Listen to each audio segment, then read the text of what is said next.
पाठ 16 विराम चिन्ह पंक्चुएशन। अध्यापिका कक्षा में एक छात्र को खड़ा करके उसे डांटती हुई, अपनी वाणी को विराम लगाओ अमन।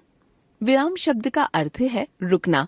भाषा में जब हम किसी से बातचीत करते हैं तो लगातार बोलते नहीं चले जाते, बीच बीच में थोड़ी थोड़ी देर के लिए हम रुकते हैं या अपनी वाणी को विराम देते हैं।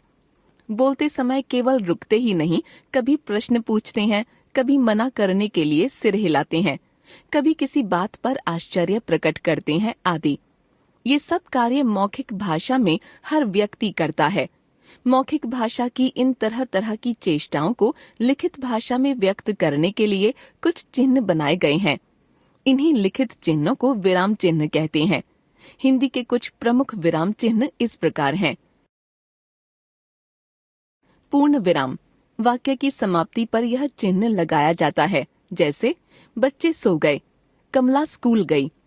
अर्ध विराम, जब वक्ता पूर्ण विराम की तुलना में कम समय, लगभग आधा के लिए रुकता है, तब अर्ध विराम का प्रयोग किया जाता है, जैसे सब लोग चिल्लाते रहे पर किसी ने नहीं सुनी। सब लोग दवाई तलाशते रहे पर दवाई न मिली, क्योंकि इस दवाई की बाजार में कमी हो गई थी।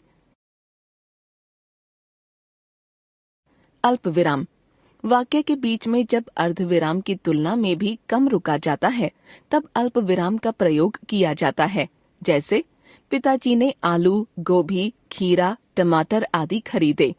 नहीं, मैं नहीं चल सकता। प्रश्नवाचक चिन्ह, जब वाक्य में वक्ता प्रश्न पूछता है तब इस चिन्ह का प्रयोग किया जाता है, जैसे आपका नाम क्या है, तुम कहाँ गए थे। विस्मयादि सूचक चिन्ह, विस्मय, आश्चर्य, घृणा, शोक, प्रसन्नता, पीड़ा आदि भावों को व्यक्त करने वाले पदों, उपवाक्यों एवं वाक्यों के अंत में तथा संबोधन सूचक शब्दों के बाद लिखित भाषा में विस्मयादि सूचक चिन्ह लगाए जाते हैं, जैसे अरे तुम कैसे जीत गए, ओह मेरा सिर फटा जा रहा है, हाय मैं तो लुट गया, दीर्घायु हो, दुर्घटना हो गई, रिजल्ट आ गया, मदन अपना काम करो, मीना कल मत आना। योजक या विभाजक चिन्ह, वाक्य के दो शब्दों को जोड़ना या अलग करना हो तो योजक चिन्ह का प्रयोग किया जाता है, जैसे दाल रोटी, भाई बहन, रात दिन, जल्दी जल्दी, खाते पीते, खेलते कूदते, तुम सा मूर्ख, लक्ष्मण सा भाई। निर्देशक चिन्ह, यह चिन्ह योजक चिन्ह से थोड़ा बड़ा होता है तथा इसका प्रयोग किसी व्यक्ति के कथन को उद्धृत करने से पहले किया जाता है। नाटक, एकांकियों में इसका प्रयोग सबसे अधिक होता है, जैसे सुरेश, मदन कल मेरा जन्मदिन है, तुम आना। मदन, जरूर आऊंगा, कब पहुंचना है। सुरेश, शाम को 5 बजे। उद्धरण चिन्ह, किसी व्यक्ति के कथन को ज्यों का त्यों बताना हो तब इस चिन्ह का प्रयोग किया जाता है, जैसे माँ ने कहा मैं किसी से बात नहीं करूंगी, गांधी जी ने कहा था अहिंसा से ही स्वतंत्रता मिल सकती है। विशेषतः हिंदी भाषा के अंतर्गत इकहरे उद्धरण चिन्ह का भी प्रयोग देखने को मिलता है।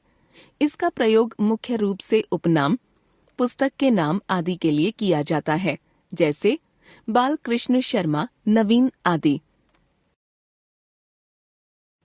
कोष्ठक, कोष्ठक का प्रयोग कठिन शब्दों का अर्थ बताने, विकल्प दिखाने आदि के लिए किया जाता है, जैसे जब नेताजी सुभाष चंद्र बोस बर्मा पहुंचे तो वहां उनका बहुत स्वागत हुआ। अ, ब, स आदि। जलज, जल में जन्म लेने वाला तथा पंकज, कीचड़ में जन्म लेने वाला, दोनों ही शब्द कमल के पर्याय हैं। हंस पद या त्रुटि पूरक, लिखते समय जब कोई शब्द छूट जाता है तब इस चिन्ह को लगाकर उस शब्द को ऊपर लिख देते हैं, जैसे मेरी किताब खो गई है, राम का नाम सब लोग लेते हैं। लाघव या संक्षेपक चिन्ह, किसी बड़े अंश का संक्षिप्त रूप लिखने के लिए लाघव चिन्ह का प्रयोग किया जाता है, जैसे आकस्मिक अवकाश, आ अ, चिकित्सावकाश, ची अ, प्रेरणार्थक क्रिया, प्रे क्री। हमने सीखा मौखिक भाषा की भाव भंगिमाओं, चेष्टाओं आदि को लिखित भाषा में व्यक्त करने के लिए बनाए गए चिन्ह विराम चिन्ह कहलाते हैं।